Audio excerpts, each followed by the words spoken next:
This is nationwide activist Pete Keller. I'm reaching out live from my cell, Statesville Penitentiary. I'm here in a driving infraction, yes, but that's a subtopic at the moment. What's currently overrides that is the horrendous conditions, citations, and lack of funding here at this institution. I have a time limit to talk on the phone, so I'm going to be speaking somewhat speedily. Please pay attention. So let me explain. Here in the Statesville Penitentiary, in the center, we're here in what's called NRC, waiting for hours to be called for anything. Then we were put inside what's called bird cage, which is a fenced cage with 4 different cages connected as one. Then coming in from different counties, from different parts of Illinois, and yes, there are actual birds flying around this inside. With the handsome bird cage, and again, wait. When we're finally called, I see why it took so long. All the regular officers are just sitting around a desk on cell phones, talking amongst one another. Often they use a group of inmates called MSU workers. These inmates live in the minimal section of the penitentiary, earning good time credit toward defense by doing these odd jobs. However, none of these jobs get done because the MSU workers see all their buddies coming in on the new shipment and talk for hours. So again, we wait longer.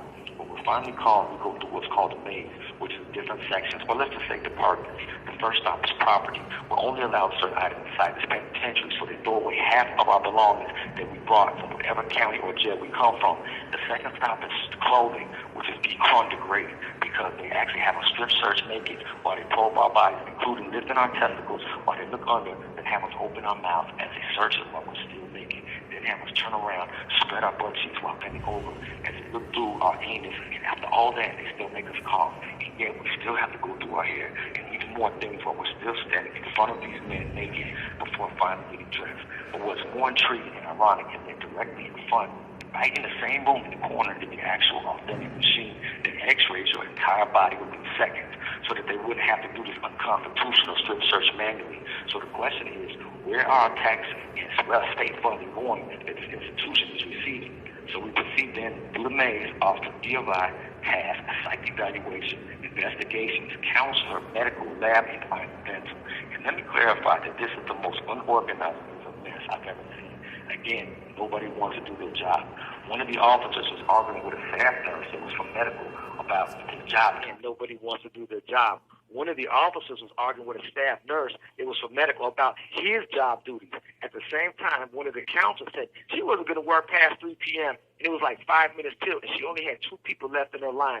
To make things worse, there were numerous people not knowing exactly where to go next because there's no specific directions. So people are just walking around. Perfect time to hide somewhere and wait for hours to come out. And though they wouldn't escape the actual penitentiary itself, they definitely be able to take a nap and make the officers jump up and finally work for our tax dollars. Now, during the maze, I heard numerous people asking a specific officer who happened to be sitting in the far end of the maze, so where do we go from here? Was the constant question. And the reply was always the same, as he never even looked up. Go down the hall, look for the old grumpy white man, and turn left. And yet, still no authentic directions. And again, still no officers doing any type of authentic work or legitimate work or keeping order. Thus, the halls are chaos. Again, we wait longer. Now, hours later, when we finally finished the maze and are placed in yet another bullpen, we wait here for hours only to be moved back into our initial bullpen in the bird cage. By this time, men are perspiring, have odor, need a shower, and yet have to wait again for hours. Now, finally, we're all taken off to ourselves. Now, walking through the rest of Statesville Penitentiary, I see firsthand just how run down and decrepit this building actually is. Just falling apart. Now, today makes 2.5 weeks and 3 days that I've been here. And I'm presently and literally in my cell. This is the first call I've been able to make since I've been here. It takes 2 weeks for your phone list to get approved. What on earth is that even about? This has to be unconstitutional. We are literally cut off from the world. What if something were to happen to our children, wives, homes, businesses, and family? Isolation. Many of us are in here for non-violent crimes and like cattle to the slaughter. Modern day slavery. I also now found out that we only get 2 showers a week. How degrading is that? Filthy is that for a grown man? And the showers are right here outside of my cell, not even 20 feet away.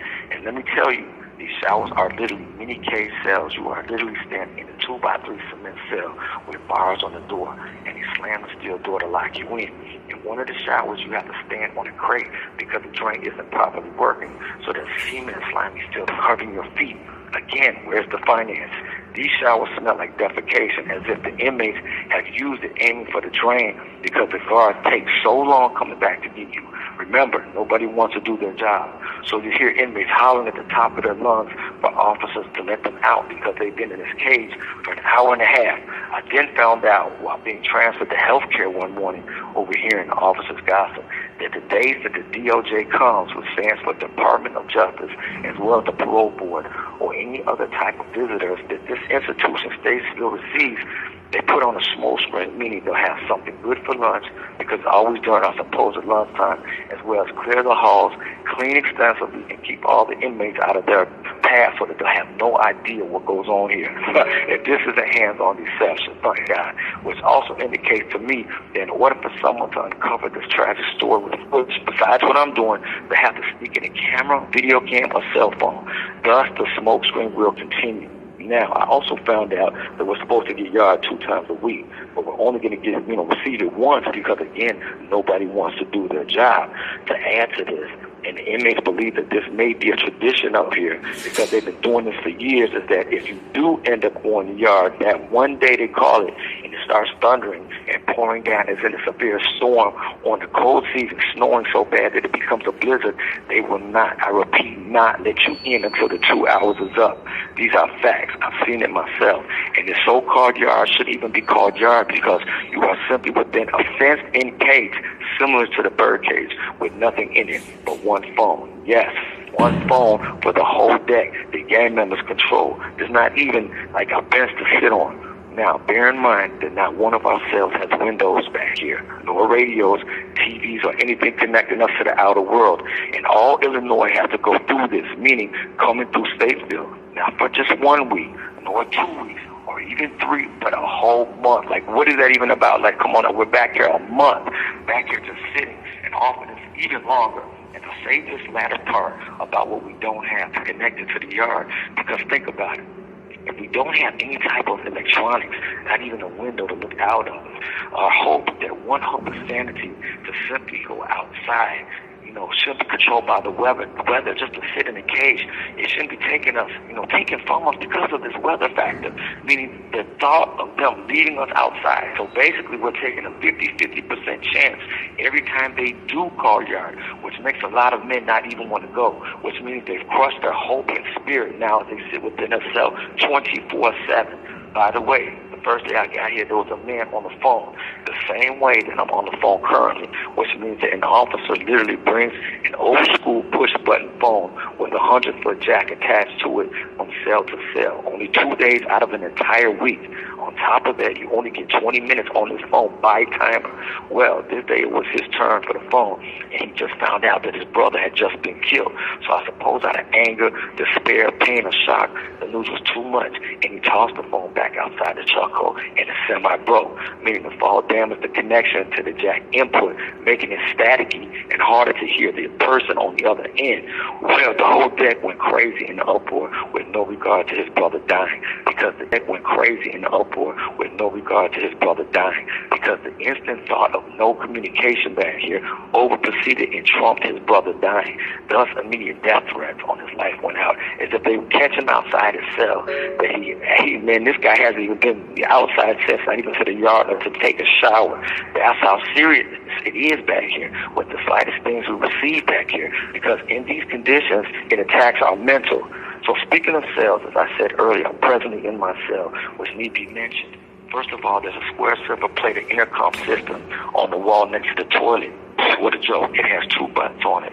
One reads light, the other reads call. The light button is supposed to control the overhead light in our cell. This actual light is so bright, it's like we're being interrogated. The call button is supposed to alert the officers of an emergency, such as my cellmate and I get into a fight, and there's blood everywhere, or our toilet overflows and there's pee and feces everywhere, or say my cellmate goes into a seizure and needs medical attention ASAP. Regardless, this button doesn't work, nor will they ever answer it. It does. Many a men has had many emergencies with no reply. As far as the light, but they have it on a manual lock, as if a child-proof lock has been inserted on it, as if for children, thus controlling it as they please. So there's no sense in having this faulty placebo intercom system on the wall. Now, speaking of the walls, the color is an off-grayish, opaque light blue that is falling apart, scummy, and written all over it. It looks like a third world cell in Beirut. Gangs and cliques are written and scraped on the walls, as well as personal names. Chunks of the wall are missing, and burn marks are interwoven into the morbid scenery and filth.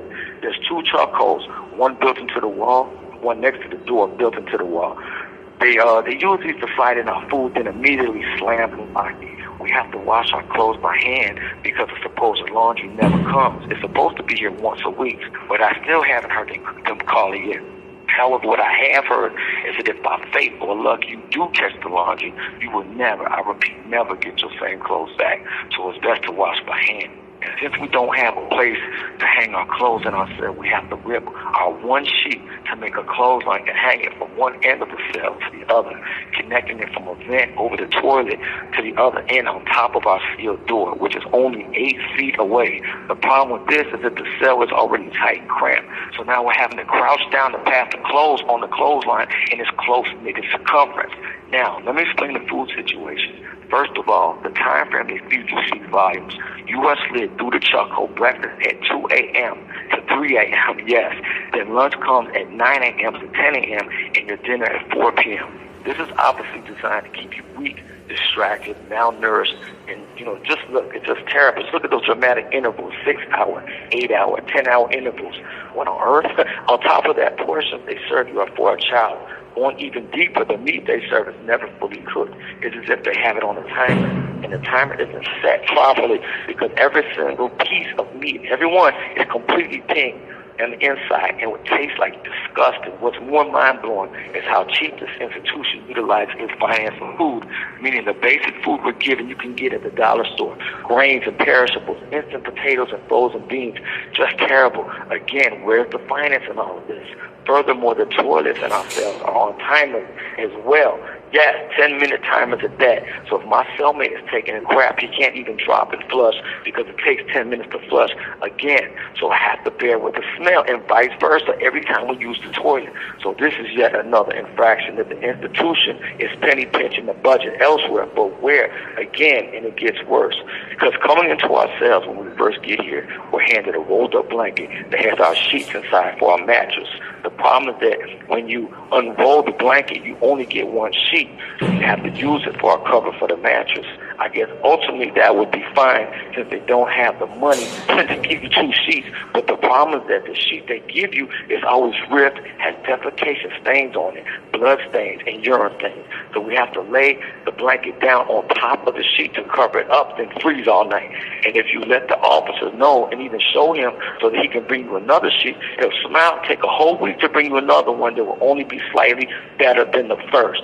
So my final question is, once again, where's the finance going to the Department of Justice, the IDOC, and the Statesville Penitentiary, including the warden receiving for rehabilitation and the production of the penitentiary? Where? Because it's not in the food, nor in the amount of supply, nor quality. It's not in the clothing or bedding. It's definitely not in the efficiency of the program or format here. It's neither in medical, healthcare, or God forbid, dental, or any other department. It's not in the yard or the recreation into the yard because there is none. It's not in the maintenance or maintaining of the physical building. It's not in the equipment or even the buses that transport us. It's not in the security of the facility because the same safety measures are currently implemented from the towers to the rifles to the checkpoints, including like security posts, including equipment as well as armor and body equipment that all have been the same for years. In fact, it's actually been cut in the officers employed here. So again, where's the finance? On top of that, and what the public doesn't know is that all inmates, all of them besides those that are court ordered to do what's called dress in, dress out, or a turnaround where they leave the same day so that they can get an X on their back. But other than that, all inmates through all Illinois walking through the doors in Statesville have to remain in IDOC custody 61 days so that the penal institution receives their money per head from the state. This alone is enough finance for the institution to flourish, and I mean flourish. So where the heck is the money going that these men have to bear such horrendous conditions? Signing off, this activist Pete Keller, live from Statesville Penitentiary in the trenches. Much love and God bless.